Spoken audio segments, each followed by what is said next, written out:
This is the all-new WICR. We're now on Live 365 and Ustream.com. Just search WICR and like us on Facebook. Facebook.com/WICR Iona College Radio. WICR. Hello. WICR. It's going every single one. This is WICR. Playing all our tags. I don't know. I didn't play all the tags. I think it went autoplay for some reason. That was very strange. Well, anyways, welcome back to the Big Dance. Matt Lasella, Martino Puccio here with you. Okay, moving on. The second segment of the day, upperclassmen versus underclassmen, and kind of like a trend of what certain GMs go towards. Obviously, with the one-and-done rule, a lot more underclassmen are declaring, and a lot more have failed coming out.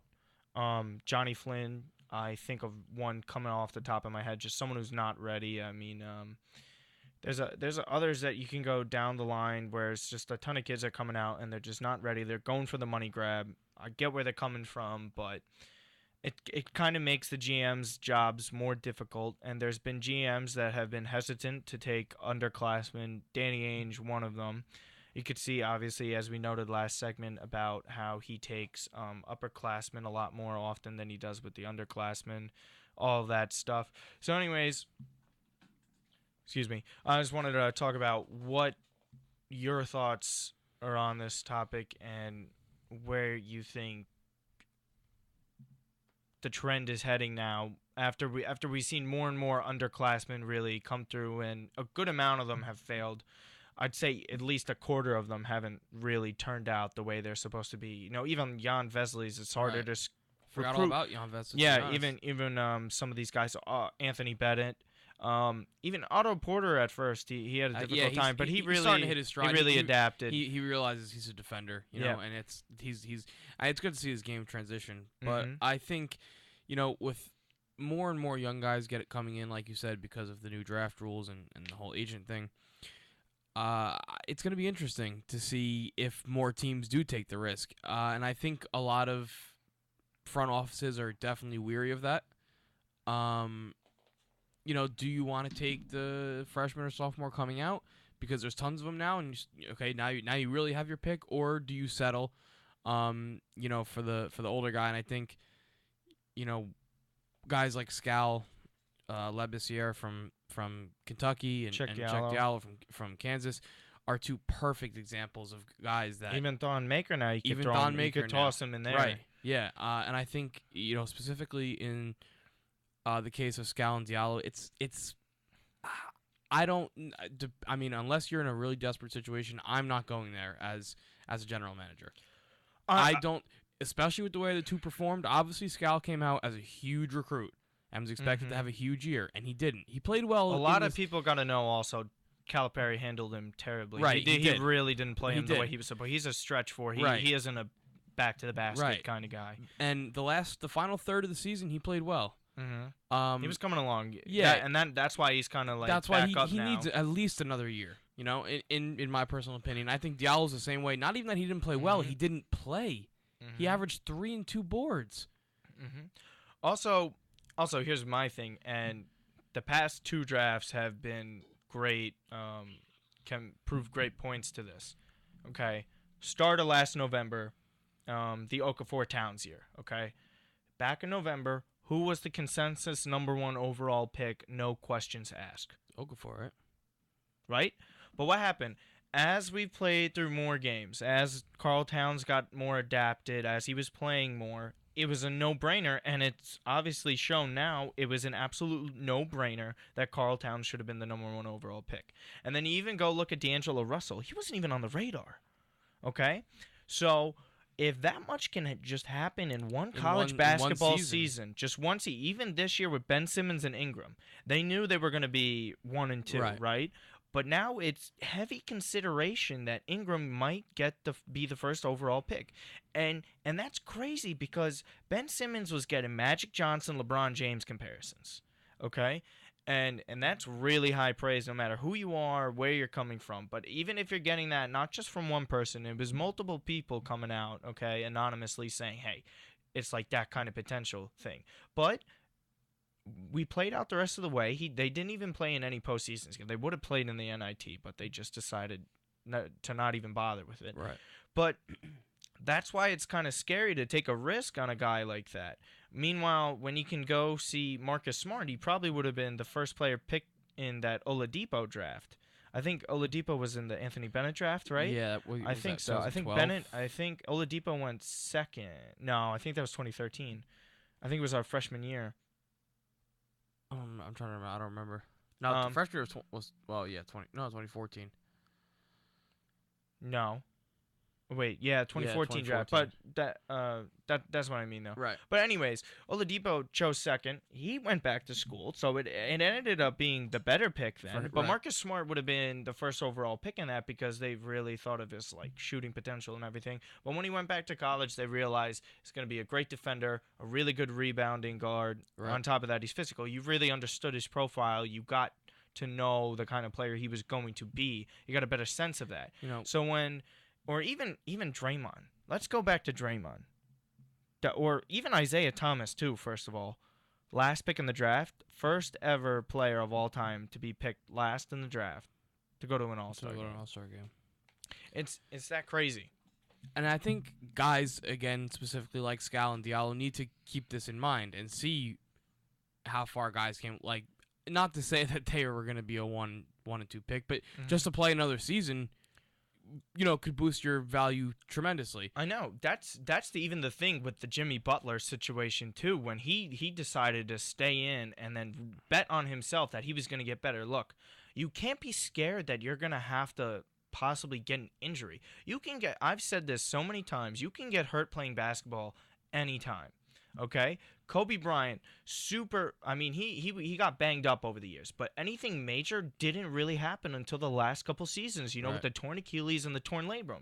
So it could have happened in his first season or it could have happened in his last, Julius Randle. For his first ever game, he broke his fibia or tibia, right? Missed the whole season. You know what? It happens. Michael Jordan broke a bone in his foot in his sophomore season, missed the majority of the year, but came back in the playoffs. Just because one injury doesn't mean anything. Yeah, Harry Giles, too. Number 1 recruit in the country. Tore an ACL twice. Okay? Before even turning 19. He just turned 18 yesterday. Yeah. So when you think about that, I don't think injury should play into a factor. And my thing is, if they want to come out earlier because they don't want to go back and get exposed, I don't think they have the right mindset to play in the league. Because if you're afraid of getting exposed, I don't think you have confidence in your skills. That's just my way of looking at it. Guys like Labissiere and Diallo.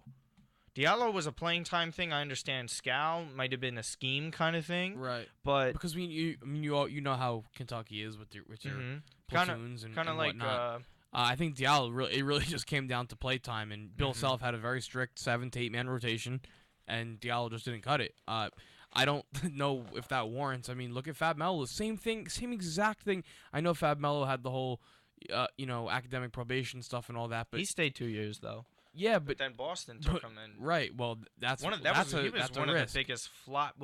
They picked back to back in the early 20s. It wasn't that big of a risk, but just say he wasn't ready. That barely played. Oh, of course he was not ready. Everybody knows Boeheim's big men. You're not getting, if you get drafted in the first 2 years, you're not playing. You're not going to develop into anything. He loves to keep his big men 4 years. DeJuan Coleman in his freshman year, and even up until this year, he plays the first 2 minutes of the game, and then he comes out for the rest of the first half. How long did Hakeem Warwick stay there? He was a big man, right? He was there, I think, probably all 4. He was there at least 2, I think. At least 2. If not, I think he it was came back because they won the national championship. But that's Boeheim's MO is he wants to keep his big men for 4 years. Tyler Ennis, how about him? Same thing. Coming out early. He got selected to a terrible team. Though. Yeah, the Suns was not a good spot for him. And then he was in the Brandon Knight trade. That's now he's to Milwaukee, and he barely plays over there. Even Tyus Jones, I get the Tyus Jones. He had a nice little stretch of a few games for Minnesota this year. Look at Tyler Ulis also. He came back. He really improved, and he's still going to get solid money, and he's going to be chosen as a good pick. He can really his size is going to be maybe the only thing that hurts him. But honestly, if you're good enough, size won't matter. Yeah, definitely. So look at Isaiah Thomas, perfect example. Right. or even a Nate Robinson kind of guy too. Twan Moore's pretty small guy. Yeah, he is. He first got drafted to Boston, but that didn't work out until a couple years later. He went to Orlando, Right, and then Orlando, here then he is in Chicago. He's a good role player in Chicago. So I think it's all about these agents telling them that this is the time to cash in. I get where they're coming from, but if players are good enough, you can't let a risk of a possible injury scare you from doing anything. I agree. So we say it so many times on here, some of the greatest players of all time stayed in school. Duncan, Jordan, Magic, Bird, doesn't matter. Kareem Abdul-Jabbar, Bill Walton, yeah, the list goes on, honestly. Even the best players on the Golden State Warriors, Clay, Steph, and Draymond, all stayed in college for a while. So, it's kind of go. But if you were a GM and you have a mid-round pick, just to get to the final point. Mid-first round or mid-first round. So you're picking around late lottery, 18, late lottery. You're kind of like 14 to like 22, the late something seeds. in there. Yeah. Yeah. So like like a 15 to a 20. Okay. Okay, do that. Okay. You're on the clock. This is your only pick. Only Okay. pick of the whole draft. So This is your only pick of the first round. Okay, It's not like okay. a Celtics situation, Right. when they have the 400 third picks in the they have first. they have 3 first round picks this year. Right. So it's going to be like a situation, say you're I don't know, Denver or whatever. Denver in the middle of the round. Denver's an interesting I know. one. Well, they're up in the beginning. But anyways, point is, you have a mid-round pick. Detroit's perfect. Okay, Detroit. There you go. They're sitting at 18. Labissiere, Diallo are on the board, or do you take the experienced guy in college like a Valentine? What do you do? That's a perfect example, especially for Detroit, because you look at Scal and you look at Diallo and you think, okay, Drummond needs help.